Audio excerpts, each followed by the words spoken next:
Interessanti le dichiarazioni di Luigi Di Maio, però adesso bisogna passare dalle parole ai fatti. Vi è una punta di scetticismo nel commento del presidente del Consiglio regionale Roberto Ciambetti alle rassicurazioni sull'autonomia del vice premier Luigi Di Maio.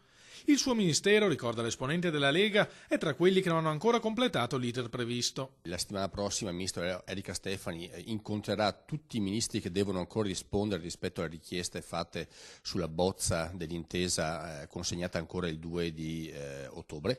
Manca anche la parte del ministro Di Maio, Ministero Lavori Pubblici e Welfare, quindi è importante passare dalle parole ai fatti. Oltre che sui tempi, Ciambetti chiede serietà sul merito del provvedimento, perché sia avere autonomia, ammonisce, insieme alle competenze devono essere trasferite tutte le risorse necessarie per esercitarle al meglio. I veneti stanno aspettando una risposta, i veneti vogliono l'autonomia e mi auguro che arrivi l'autonomia che i veneti si meritano anche, cioè nel senso che bisogna avere qualità e quantità di deleghe con le risorse adeguate per migliorare i servizi nella nostra regione.